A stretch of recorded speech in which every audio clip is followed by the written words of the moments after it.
We shall start. We'll probably still get people dropping in.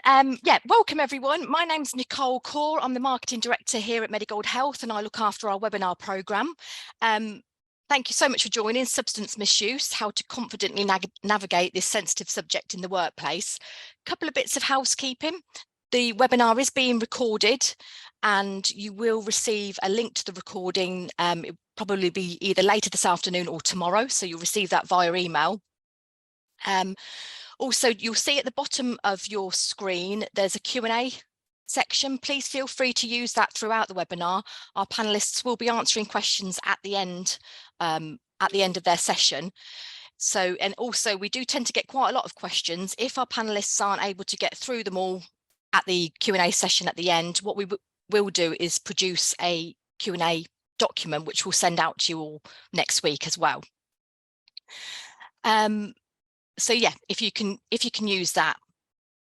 And we've got where you see Hampton Knights, that's our lovely colleague Mark Rowley, who's there in the background managing the questions, and so the panelists will answer as many as they can at the end.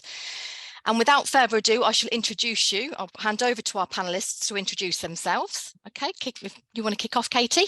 Yeah, thanks, Nicole. I'm Katie Wery. I'm the Chief People Officer here at Medigold. I've worked in HR for over 20 years, and then I joined Medigold earlier last year. So yeah, it's nice to meet you all today. Thank you. Jim? Cheers, Katie. Yeah, so my name's Jim, 20-year background in wellbeing, alcohol and drugs, people's general health and wellbeing. Been at the company now for 7 years, working purely in the training team, so delivering sessions out to the clients around alcohol, drugs, wellbeing, etc. Brilliant, thank you. I'll just quickly cover the agenda. We've got quite a jam-packed agenda, but we will be taking time at the end to, as I say, go over your questions. So we'll be kicking off, Jim will be kicking us off with substance misuse, some of the shocking stats. We'll be looking at the physical effects of substance misuse, the mental health links between substance misuse and mental health, how you can spot the signs, what your obligations as a responsible employer are. Katie will then join us for the law, key legislation, and how you can foster a preventative culture in the workplace. Both Katie and Jim will give you some advice on developing your drug and alcohol policy. We'll touch upon how workplace testing can support your organisation as well, and also how to approach an employee that you think might be struggling with an alcohol or drug problem. We'll give you some advice on the best way to approach that, and then supporting someone with an alcohol or drug problem. We'll do a quick summary, then we'll go into the Q&A session, which will probably start around about kind of 2:45, 10 to 1. Okay, so without further ado, Jim, it's over to you. And just say next slide, please. We're going to do a little bit of a Chris Whitty on here. If I'm managing the slide deck, so if our panelists can just say next slide, if I don't keep up with that. No worries. I've always wanted to do that. Right then, morning, nice to meet you all. Thanks for joining the session. So, as I said, my name's Jim. Work purely in the training team. I'll deliver this section of the webinar for you. And in terms of the stats, simple way of looking at statistics, especially around alcohol and drugs. Alcohol stats are usually very, very accurate because most people are very, very truthful about that sort of information. And when you're dealing with a drug stat, you're always going to have an element of admittance. And some people won't want to admit a drug element where they're more willing to admit legal elements. So yeah, it's not about taking these stats with a pinch of salt. We use a lot of very reputable places like the ONS, etc., NHS, NICE guidelines, loads of different places for our statistics. But yeah, the drug ones, ultimately in your head, probably make them slightly worse if we had the full truth, quite frankly. But what we'll do, I'll touch on a couple of these stats here and give you a bit of background between some of them. So if we start up in that top left-hand corner, the 70% in employment, that's not saying that 70% of people at work are under the influence of drugs. What that's saying is, for those that we know in society who are abusing substance, out of that group of people that are choosing to do this, which is estimated to be around about 2.5 million people in the UK at the minute, around about 70% of that group are in employment, have a job.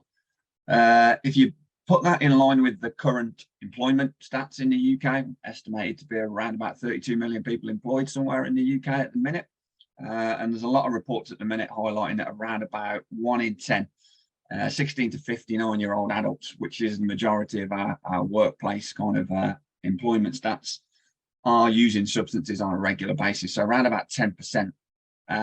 Again, if you kind of link that into the 3 million stat, which is roughly 10% of 30 million, kind of puts us in the right sort of ballpark of what we're dealing with. And it's estimated that around about 3 million workers will go into work at some point during the year under the influence. Now, some of that 3 million might be one person repeatedly doing it a few times. It's more of an occurrence as opposed to an individual. But those two stats do start to highlight that we know that these people that are choosing to abuse substances, there's a big percentage of them that are in employment, do come to work somewhere across the UK. Also, if you look at the one on the right hand side of the screen, for instance, the 1 in 5 drivers admitting to knowing they are above the drink drive limit or unsafe to drive a vehicle the following day. If you actually link that into the drug side of things and you look at the police stats at the minute around this, around about 1 in 30 roadside tests that the police are currently conducting at the minute on the roadside is actually for cannabis. So yes, we know there is an alcohol issue on the roads. I would say it's not as bad as it once was maybe in the UK. The drink drive campaigns definitely improved the situation, but we know there's a growing drug issue there as well, in line with still a very real alcohol problem behind the wheel of a car as well. And 2 other statistics currently sitting on the screen at the minute, the 75-25% sitting at the top. What that's looking at is known individuals in the UK who are seeking and receiving treatment for either an alcohol or drugs related problem. And from those individuals that are receiving that treatment, getting that treatment and getting that support, for alcohol, 75%, and for drugs, 25% of those individuals getting help are again in employment. So again, a very real connection between not so much the use of substances in this case, but those people that are struggling with substance being in employment and requiring help and support. Along with some of the other statistics that you may have read yourself up on the screen, especially, I would say, the bottom right-hand corner one, an estimated 17 million sick days in the UK are lost each year due to the misuse of alcohol. So a few, as it says at the top, shocking statistics. And next slide, please. I always want to say that. In terms of the big issue, it is very much a social issue. There's a society problem around certain substances, but the reality is that societal problem comes to the workplace, and we need to protect against it. Now, in terms of alcohol and drugs, there's different levels of harm. Obviously, if you look at that initial stat in society at the top, looking at the cost to NHS in terms of alcohol-related harm in the UK, it's estimated to be close to £3.5 billion. Society is picking up a tab of around about £22 billion to deal with the misuse of alcohol across the board.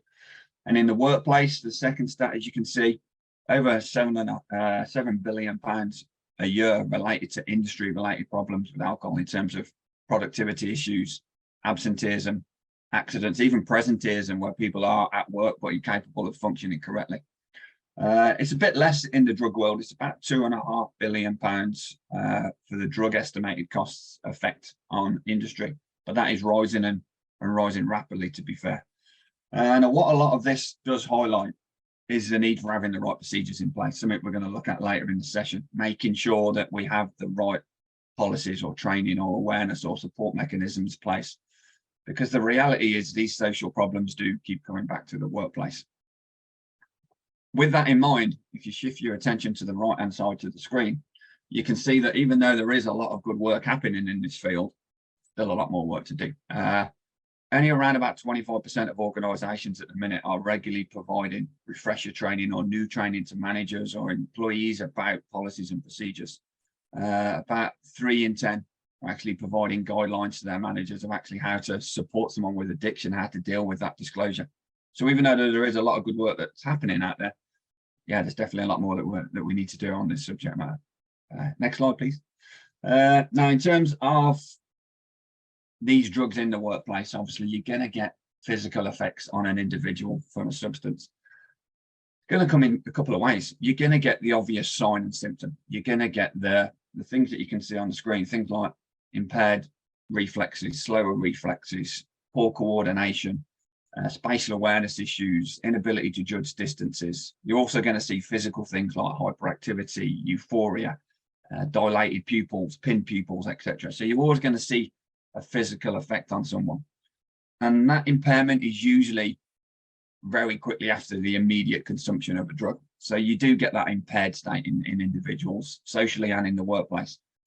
You've also though got to consider a set of symptoms which we're going to look at in a little while, which is not so much about the use of the drug in terms of its immediate effect on that person, but the long-term effect of them. So it's not that maybe you're seeing the effect of a drug in somebody, but you're seeing the deterioration in their health because it's become a long-term frequent use now.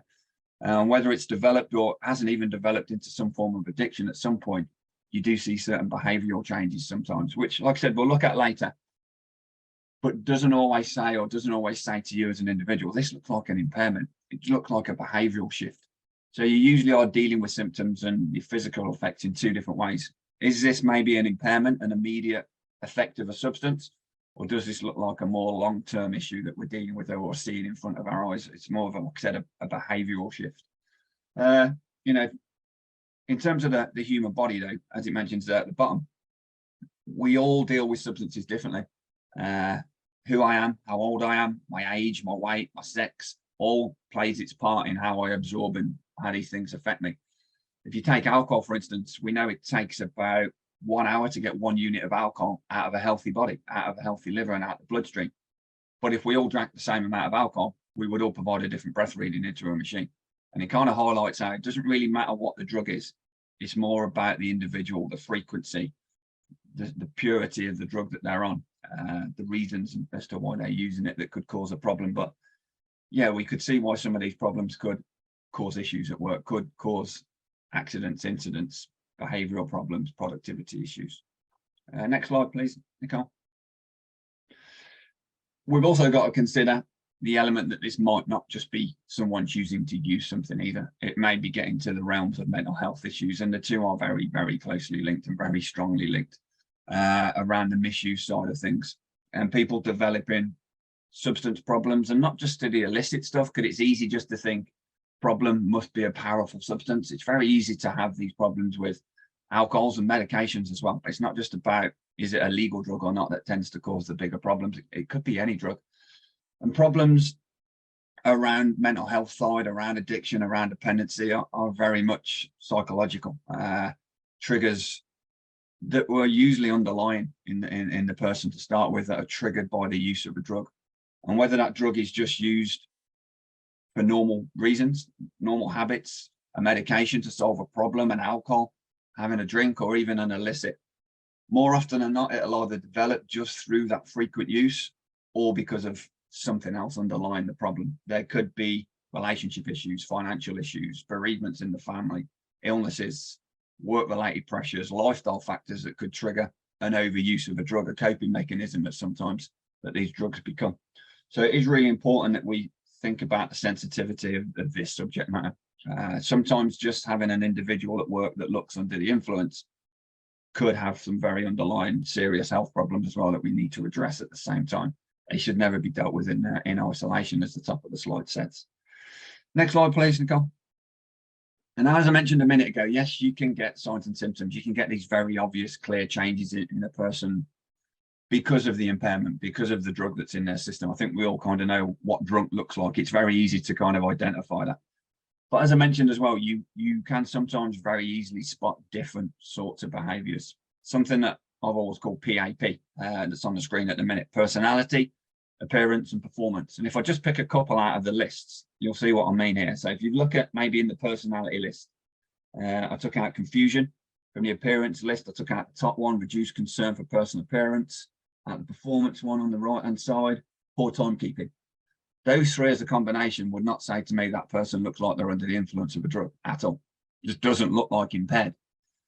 And any of us could very easily behave in any of those ways on the screen at the minute, very ad hoc and for absolutely no reason whatsoever. Could be a bad night's sleep, cough, or a cold.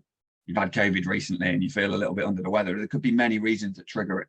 And like I've just mentioned previously, finances, relationship problems could be triggering the behavior. For those like me that have got kids, we all know what the first 6 months are like. You're not quite at your best because you're absolutely exhausted for those first few months. So there's usually very legitimate reason why someone's behavior shift. But this PAP, and the way I personally and have used this PAP with individuals over the year, it's more about the habitual frequency of this. Someone behaving differently to normal once is probably nothing, quite frankly. Someone starting to behave differently, doesn't look like impaired maybe, but has this different personality type, different appearance, different performance level, consistently now happening and typically deteriorating, Can't guarantee what the new habit is, what the trigger might be behind it, but there's a very good chance, because of how the human body works and how we are pretty much based on our habits, there's typically a new habit that's driving this change in their behavior. So it's not about spotting these symptoms sometimes, it's that you're spotting them frequently, where some of the problems do definitely come from. And again, like we said, it could be stress, could be illness, there could be other factors involved. So even though we're talking about these today from an alcohol and drugs point of view, seeing them doesn't always mean that it is. So yeah, we have to, like I said, tread very sensitively around this subject matter. Same again, please, Nicole, jump on one. Now, in terms of our obligations, obviously, around this subject matter, yes, as I've just said, it's a very personal, private subject matter for some, but we need to be able to implement the right things and do the right things as a business. So we do have legal obligations, which Katie's going to look at in a second, around the health and safety and welfare of our business, of our staff and those people that we come into contact with. We need to have a policy that's, you know, clear and easy to understand and is well communicated, so people understand the expectations that we place on our employees. These types of policies should have education and training pieces, because that's what a lot of this is all about. A lot of it is lack of awareness, lack of knowledge, and sometimes people just need that element of training and awareness, and ability to talk about it confidentially about a problem or a condition that they've got. So it's making sure we have the right mechanisms, whether it's protective or whether it's supportive, and a combination of both when we put these policies into place. Next slide, please. So over to me. Thanks, Jim. So there are various acts that cover that govern employers and employees within the misuse of drug and alcohol, and some of it's specific to your industry. So, for example, if you work for an airline, then you'll be regulated by the Air Navigation Order, or for trains, it may be railways and transport safety. So they'll be specific to your industry, but there are some that govern all of us as well. So you need to be very mindful of those that govern your industry, and then those that, for all of us, one of them would be the Health and Safety Act. There is really good information on the HSE website. So if you go there, it's really supportive. It encourages employers to be supportive as well, and really explains what your responsibilities as an employer is. So I would recommend for anyone to have a look on there. You do need to remember that you've got a legal obligation to report any misuse of alcohol or drugs that's led to an employee breaking the law. So, for example, if they've got possession of drugs in the workplace, or if they drive off your premises and you know they're under the influence of drugs or alcohol, you do have a legal obligation to report that. And it might be difficult, but you do need to remind yourselves of that. Okay. Next slide, please, Nicole. Thank you. So the key thing that I want you to take away from my slide today is around how you can be supportive to employees and how you can foster a preventative culture. So think here about, you may know somebody that that does lean on drugs or alcohol more than potentially they should, or actually there may be times in your own life where you have difficult circumstances and you do, and just think about, how would you like to be treated? How would you like your employer to treat you? Would you feel comfortable to go to your employer and seek help from them? And as employees, as HR, you've got the opportunity to do that. So really think about that in your policy and in the way that you talk to people. So regularly communicate with your employees, talk to them about what support is available, how they can access that. Awareness training for your managers, so that they're aware of, again, some of the things that Jim's talked about there in how you can recognise that somebody might be under the influence of alcohol or drugs, but also when you write your policy, which I'll talk about in a minute, how they're aware of that policy and what support they can offer to individuals. Confidentiality is really important, so ensure that employees know if they come to you that it's confidential. And in your policy, you might want to consider that you write into there that you wouldn't, if somebody comes to you themselves to let you know that they have reliance on drug or alcohol, that they don't face disciplinary action, and what you want to do is support them and guide them, and you'll work with them on that. And there's some more at the end of the presentation around that. If there's counselling that you can refer them to, think about how that could support them, and what aftercare might be available, and how HR and the managers can support with that, as well as occupational health. But really, yeah, I go back to how would you want to be treated if you were in that situation, and how can you encourage that as an employer for an employee to trust you to come and have that conversation with you so that you can help and support them. Next slide, please, Nicole. Thank you. It's got my little picture in the corner. So yeah, in terms of developing these types of policies, there's things we need to consider. So they've got to be clear and concise, obviously. They've got to be easy to understand. They've got to be robust enough to stand up to scrutiny. They've got to be reasonable in what they're asking people to do, ultimately.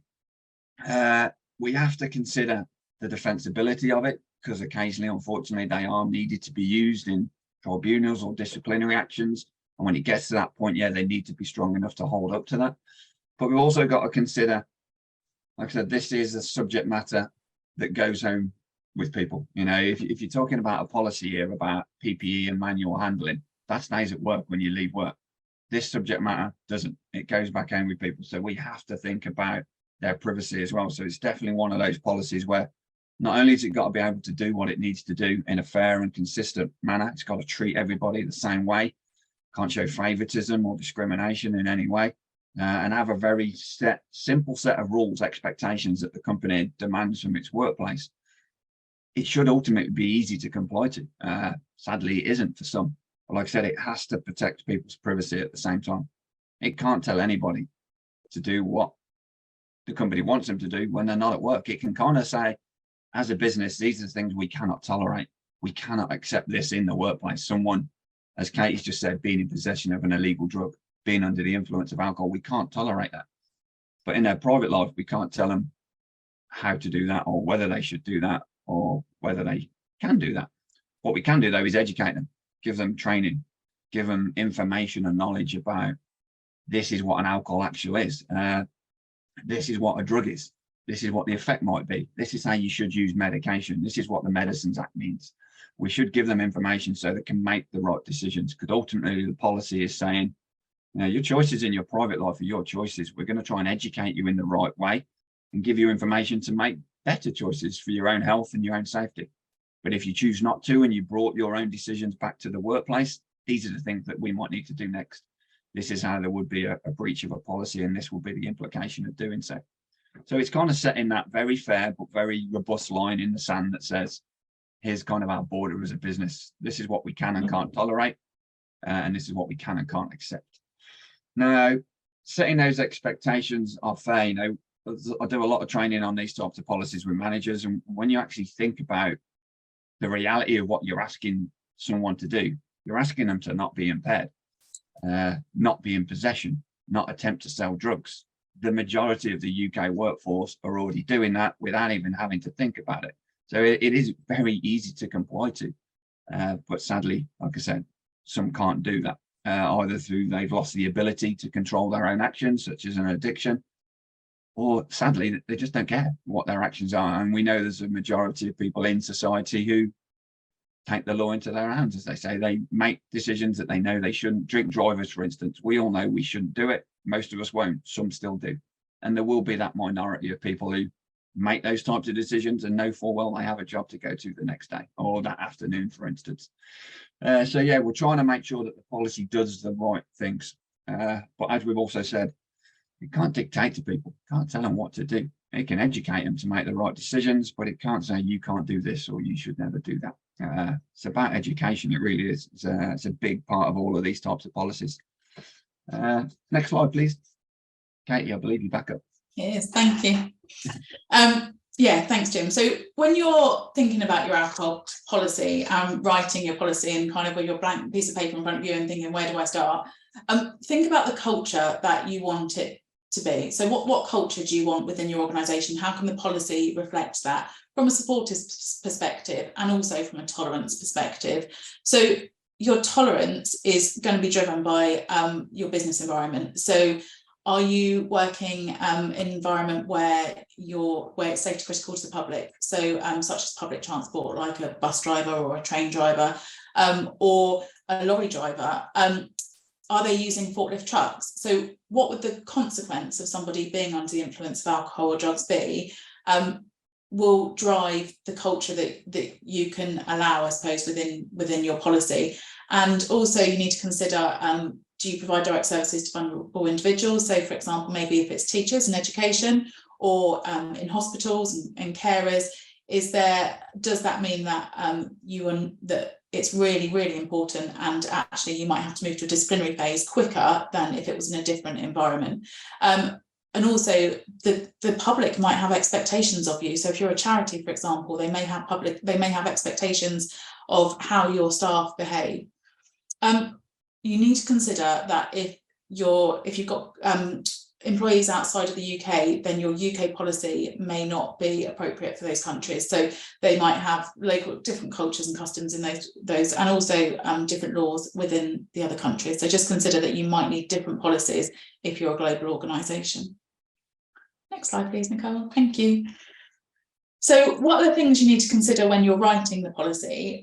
What are the rules on your alcohol consumption within your organisation? So actually, I went to an organisation not long ago that was really nice offices, and they had a gym on site, and they also had a room with a pool table and a fridge in the corner with beer, so which was free for people to drink at the end of the day. So for them, there's obviously a higher tolerance of whether or not alcohol is allowed on the premises, but you need to think about whether it is allowed on the premises. If you work in a school, for example, then it may be that you need a zero alcohol policy due to on the premises, as you have children and wouldn't want them to pick up any alcohol, so if it was left anywhere. So really think about what the environment is and what's acceptable within your organisation. You might have employees that take customers out, so they might take customers to the races, for example. Again, what's the expectations, and you need to set that out within the policy. For some organisations, you may need some rules around disclosing prescription or over-the-counter drugs. So this will link to your industry as to whether there's a need to do that, but think about that, and if there is a need, then put that in policy, and also include what are the reporting processes around that. So what are the expectations for people to report it, and how frequently, if they are needing to take prescription or over-the-counter drugs. Within your policy, look at what's available through your organisation. So do you have an EAP? Can you refer somebody to occupational health? What have you got internally that can support somebody? And write that within the policy as well.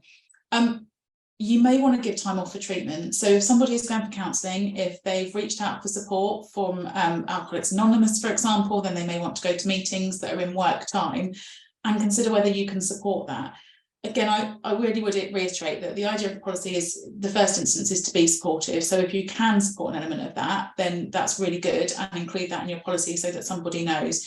And hopefully that would encourage the open culture for them to come and let you know if they've got or if they want to seek some support. Screening and testing. If you are going to screen or test your employees, then you need to outline that within your policy. So you need to outline how you're going to determine if someone needs to be tested, the reasons why you would be testing as well, and also what the consequences are if somebody refuses that test. So sometimes someone may refuse a test, and you need to think about, would that be treated as a positive test, or would you allow for another random testing at another point? But include that within your policy. There are legal and professional consequences of breaching policies, so think about that and explain it within the policy. And then at some point you would need to move to disciplinary. So make it clear in the policy at what point will you need to move to disciplinary, and be really clear when you move from supportive to disciplinary with the individual. Your policy, you need to outline whether it's just for employees, or actually it might be for contractors and agency staff or 0-hour staff as well. And think about that within the communication. So if you've got your policy on a portal for employees only, for example, then actually how are you ensuring that throughout induction that contractors or agency staff know that that policy is there and it's relevant to them as well? So do think about that. Once you've developed your policy, you need to think about communicating it to employees. So how do they know what's there? How do they know, again, what support is available within that policy, but also to your managers, so they know what their responsibilities are within the policy as well. And you may need some procedures to go alongside it. So if you do get disclosures of incidents, or how does an employee know how to disclose an incident, then make sure there's procedures around that, and you include that in the communication as well. Next slide, please. So I'm going to jump back here in on testing then. So yeah, as Katie was just saying, structure's really important in these policies. Having a clear, defined reasons element of your policy, a rules and responsibilities section, a support network section, but also a testing element. I suppose the big thing with testing, it's very easily and sometimes very quickly just seen as some sort of testing regime. Employers taking it very personally as to why a company has put this in there in the first place.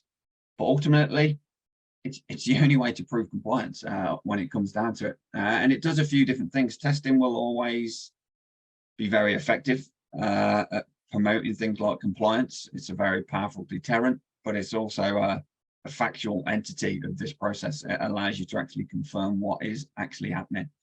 And not always from a case of the company proving something. You know, testing is there for me as an individual to prove back to my company that I'm fit for work. And there isn't actually a problem, and I am able to work safely. So it's not, you know, it's not some sort of police testing regime that's happening. It's just a compliance. It's a tick in a box. It's a way of actually confirming detail.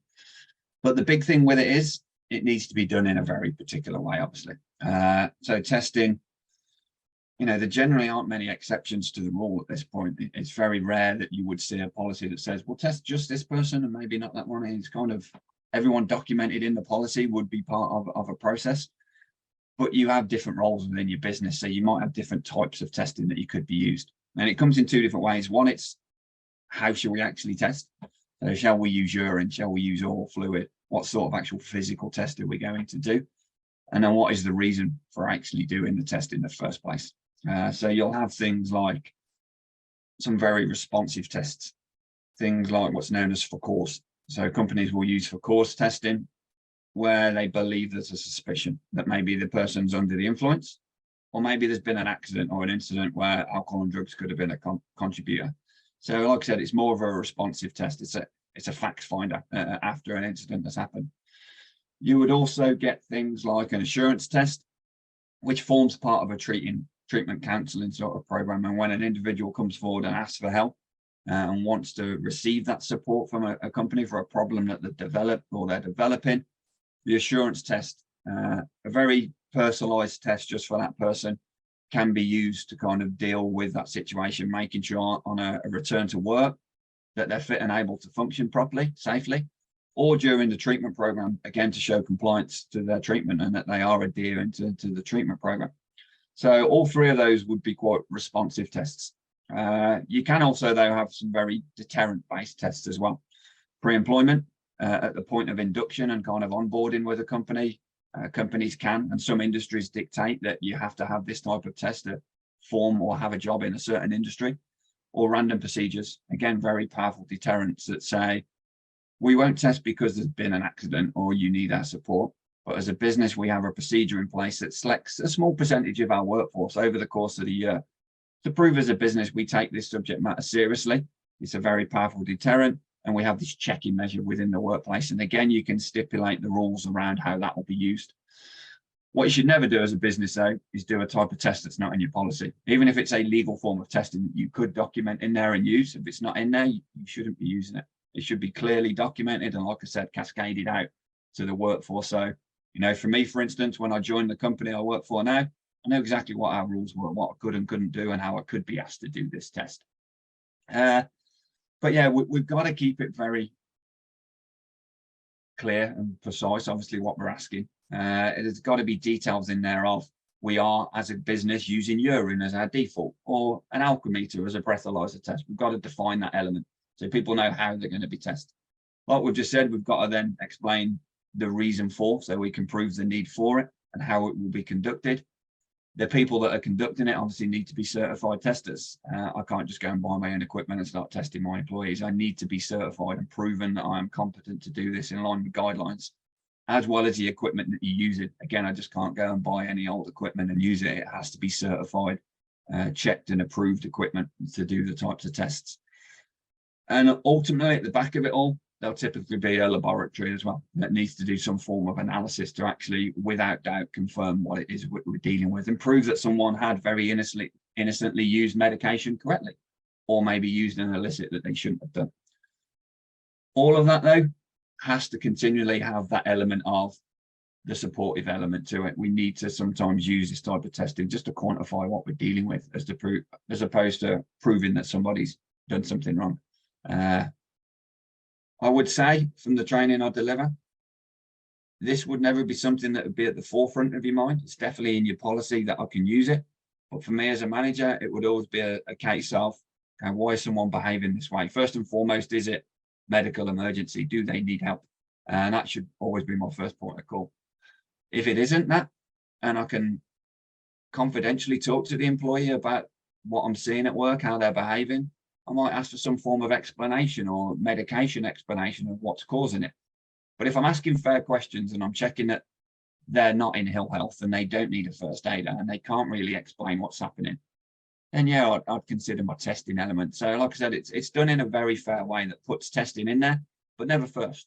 It allows the ability to discuss and understand before the test might be required. But nonetheless, if it's going to be used, it has to be in there. It has to be defined, and it has to be clear, obviously, as to how and what we're going to do and how we're going to go about it. Next slide, please, Nicole. Thanks, Jim. That's me. So yeah, how do you go about having that conversation with someone? And I think, as I said earlier, think about how you'd like to be treated if someone was having that conversation with you. Make sure it's in a safe space and a confidential space. So if it's in the office, make sure it's not in the glass, in the goldfish bowl that's in the middle of the office, it's surrounded by glass, for example. Make sure it's in a confidential space away from everybody. If they're at home, make sure they haven't got the children running around or people in the background. If they are at home, you might want to consider whether you want to actually meet them face to face for the conversation and agree some sort of neutral area for that conversation to happen. Make sure you stress that it's your intention to help them and support them, not to jump straight to disciplinary action. So again, how are you having those open conversations? Ask open questions with them. Don't be judgmental, such as, you've looked very tired over the last few days, how are you feeling? Not, is everything all right? If you ask, is everything all right, you're probably just going to get a yes or a no. So really think about the questions you're asking and, listen to be kind and listen to understand. Be open-minded and don't make assumptions or accusations. And actually, I've seen a question pop up, which I'm just going to cover off slightly now, because one of them was around some of the symptoms can be similar to the menopause. And Jim mentioned earlier in the PAP slide about personality, appearance and performance, that actually it isn't necessarily a sign of drug and alcohol. It could be something else. And really think about that when you go into a conversation. Don't make assumptions that it is. Ask open questions and be open-minded about actually what it could be. So yes, just in response to that question, yes, some of the symptoms can be really similar, and make sure that you keep that in your mind when you're having the conversation and don't be accusatory to somebody. Try and avoid the term alcoholic, addiction or addict. Again, if you were on the receiving end of the conversation, they might not be words that you really want to hear, but use terms such as problem with alcohol or, do you frequently use drugs, for example? So the frequent use of drugs. Okay. Thanks, Nicole. We'll move on to the next one around support. So yeah, you would have that open conversation. You want people to be able to trust you. You want people to know that it's confidential what they're telling you. So consider if they are under the influence of alcohol in the office, or I say the office, in the work environment, consider what you need to do. So you may need to suspend them and ask them to go home. And if they are going to go home, then just think about their safety. So do you need to order a taxi home for them if they were planning on driving, for example, to make sure that they get home safely? They have exactly the same rights to confidentiality and support as anybody else does with any other illness. So make sure that you make that really clear to them, that they've got a right to confidentiality, that you will keep it confidential, but there may be a small group of people that need to know about this, and who that group of people will be, so that they know. Encourage them to visit their GP or a specialist drug or alcohol support agency. If there is any more support that you've got within your policy, look at that, i.e. counselling. Refer them to occupational health. So occupational health can offer more advice on what you can do to support them and what might be available out there to support them as well. Most organisations will have an EAP service, so you can guide them to the EAP service. And also, when I mention EAP, your managers might sometimes need to contact EAP. So just remember, it's also a really difficult time for them to be managing somebody in their team that may have close contacts with others in the team that have been impacted by this as well. So EAP is available for your managers to contact as well as the individual. If the individual is absent, then the same as you would for any other absence, make sure you keep in touch regularly. So talk to them about what's been happening at work. So give them regular updates about any changes. So when they come back, they feel more comfortable to come back, but also checking in on their welfare, checking in on their progress if they're having any sort of treatment. And then when they do return, or if they are in work, then again, consider how you can support that treatment. And one of the things that you might also want to think about in your policy, and as part of that, is about assurance testing. So if someone is coming back on a programme to, because they do have dependency on drugs or alcohol, then as part of their treatment, you might agree with them that you would do assurance testing as well, to assure yourselves that they aren't under the influence at work. But you need to make sure, again, that's in your policy if you're going to do that. Okay. Overall, the takeaway from me is try and be supportive. And again, as I've said a few times, just think about how you would want to be treated if you were an individual in these circumstances, and it can happen to anyone. Fantastic. Thank you both so much.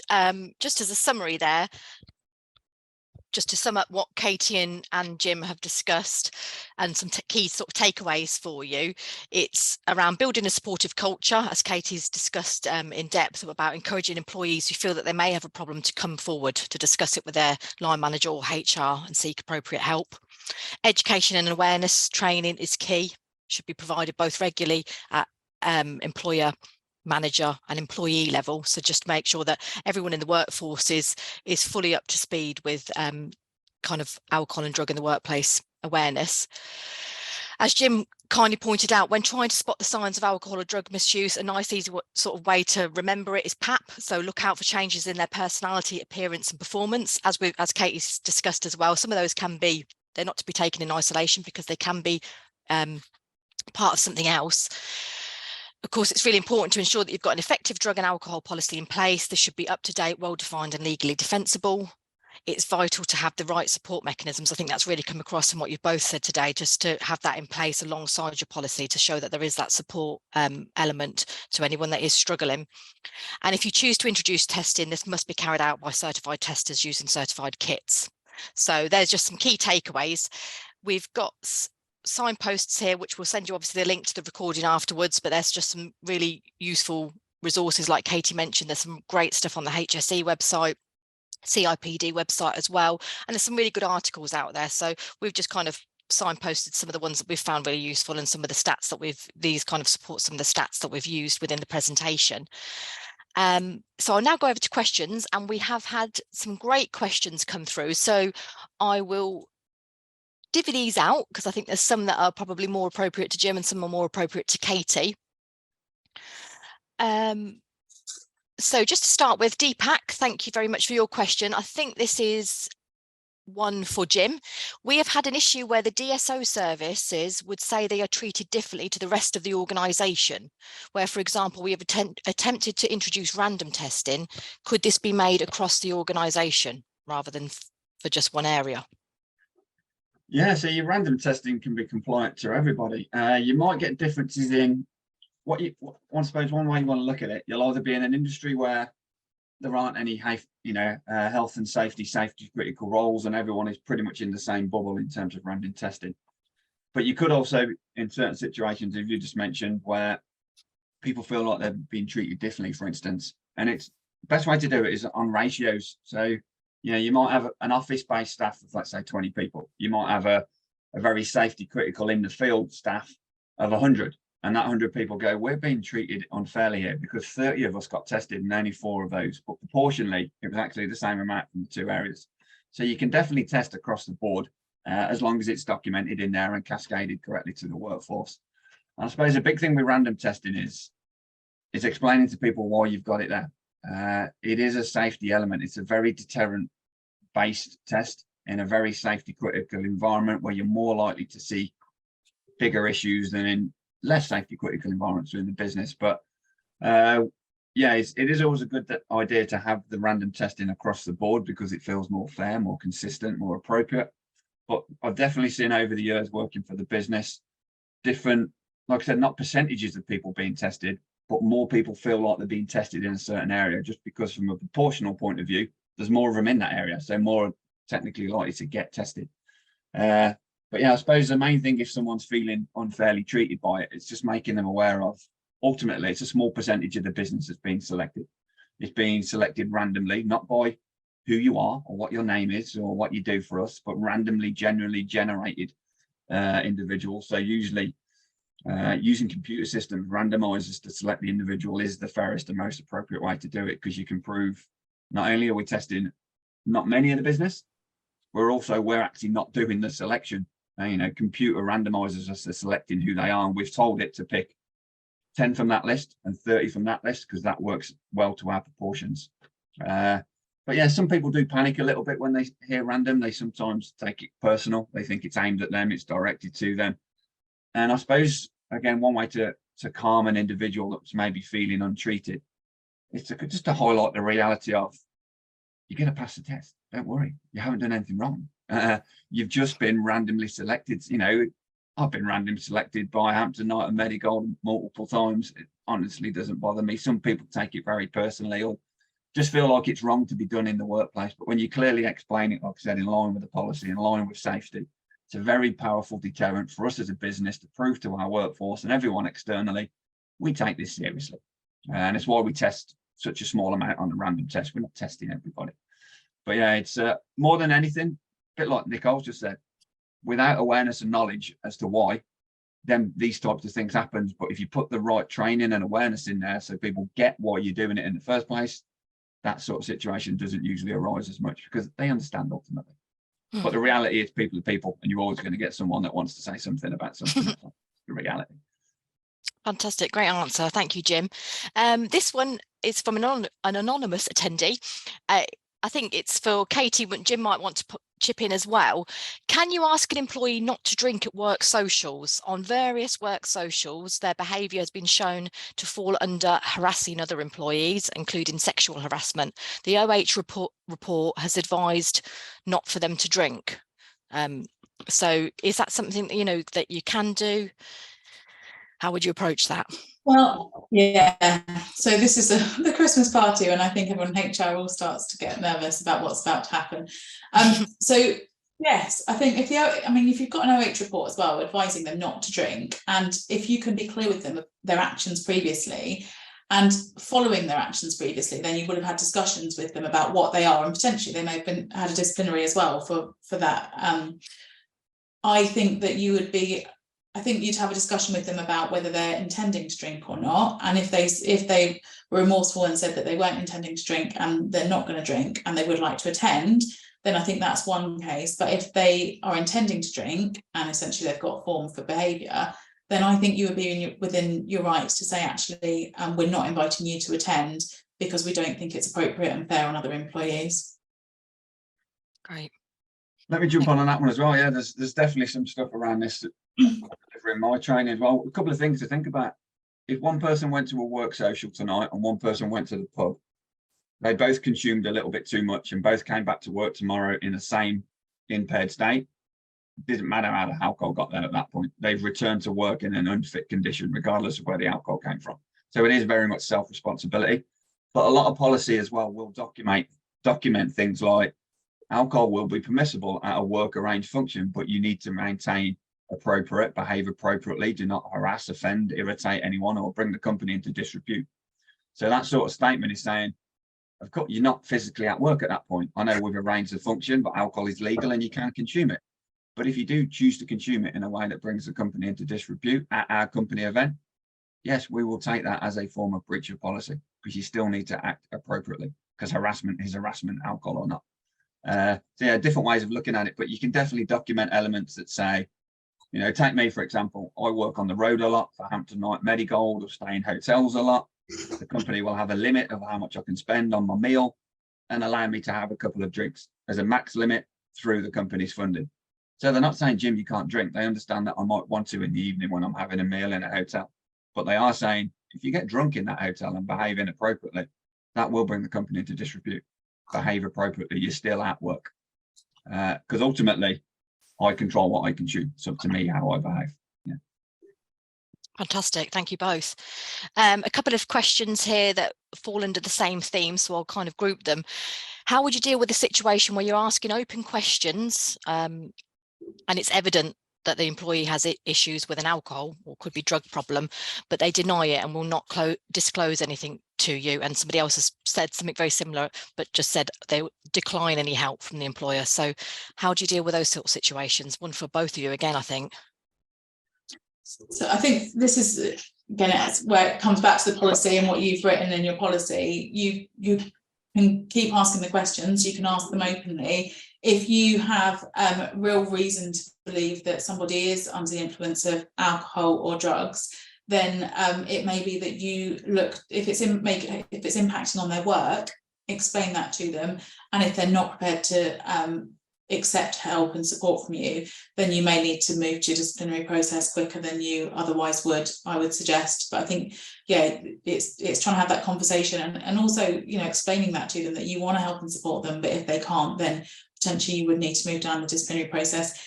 If they're denying it, it's very difficult, because we've already said about the other symptoms and how that can happen. And actually, Nicole, this leads on to another question that we've got about random testing if you suspect that someone is under the influence.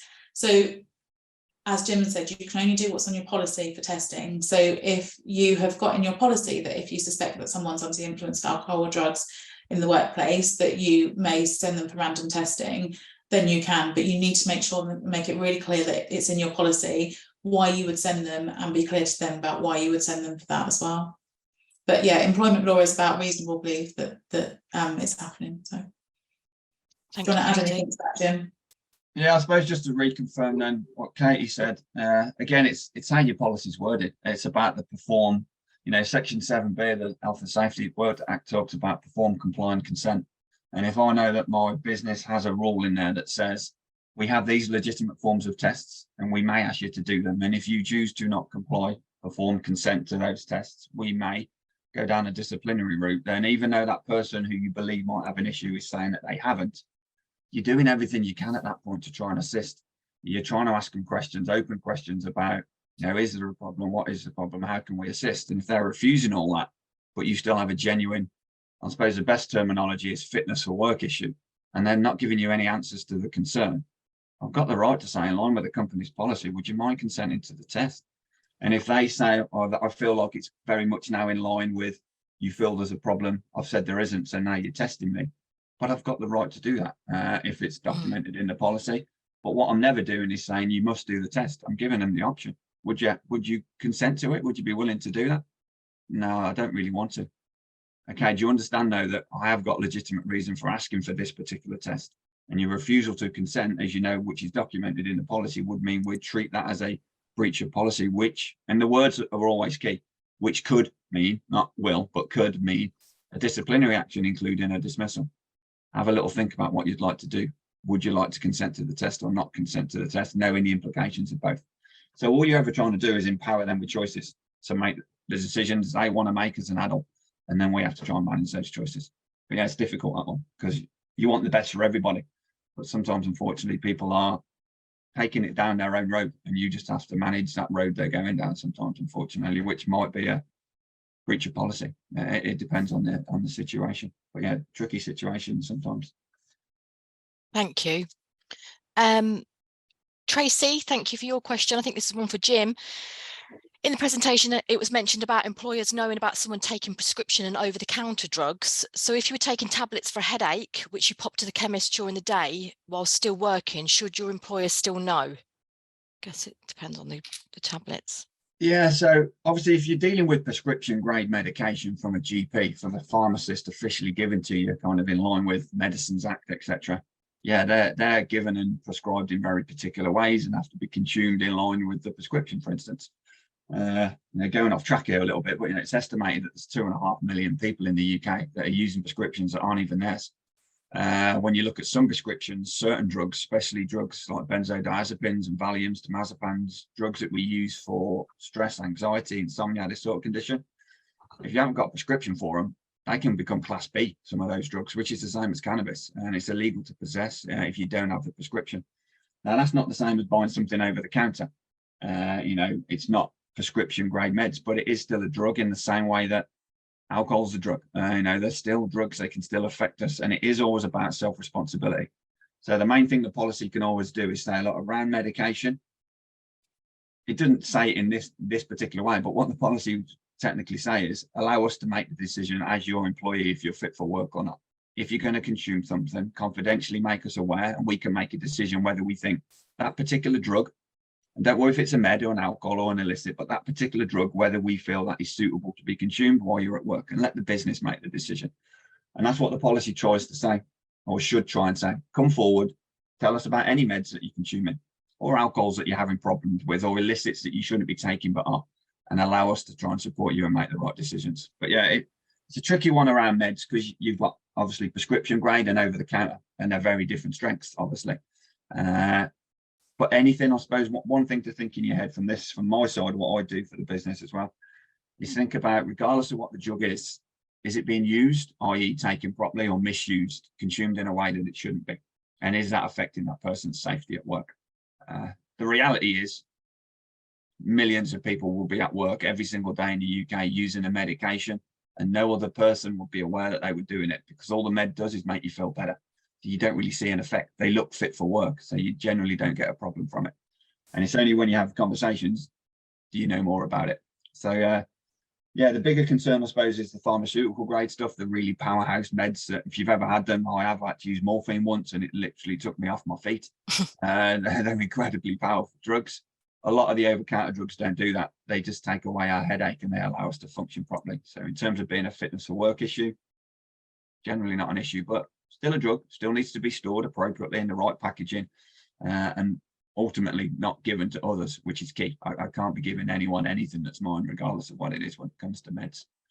Just to add to that really quickly, sorry, just to conclude on that question, was it will depend on your industry as well, because some, for example, if you're a pilot, there's a list of drugs. You can't even take some hay fever tablets that you could buy off the shelf in Tesco's. So it will depend on how restricted the role is, the job role that you're doing. So yeah, that will impact. Nicole, can I pick up one really last question? I know it's 1 o'clock, but I've seen you can if you want to whiz through it very quickly. Yes, certainly. So this is around EAP. So this is from Alison. Can an employee who has a close family member suffering from drug or alcohol misuse still get help from EAP, as the problem has an impact on other family members and not just the actual individual misusing? So this will depend on your EAP service that you provide, but a standard EAP service would normally be for employees. But if you're the employee and you're concerned about a family member, then ring them, and hopefully most of them will offer you advice and will offer you support, because as a family member, actually, it can sometimes be even more difficult, or a friend, to know how to support someone, and the EAP service is there to support you as well. Brilliant. Thank you. You did that very succinctly as well, Katie. So we have still got quite a few questions as well, some really great ones. What we'll do is we'll collate all of those. I'll get the panelists, I'll get Katie and Jim to answer those, and we'll send them out to you all via email next week. In the meantime, you will get the link to the recording before that. So that just brings me, we're just slightly over 1 o'clock, but I just want to say a massive thank you to Jim and Katie for a really enlightening and engaging session. We've had some fantastic feedback as well as questions, and a big thank you to the audience. Thank you so much for joining us, and I hope that you got a lot out of that. So thank you very much, and just look out for that email tomorrow with the link and next to the recording, and next week we'll have a Q&A for you, Q&A document. Okay, take care. Thanks everyone.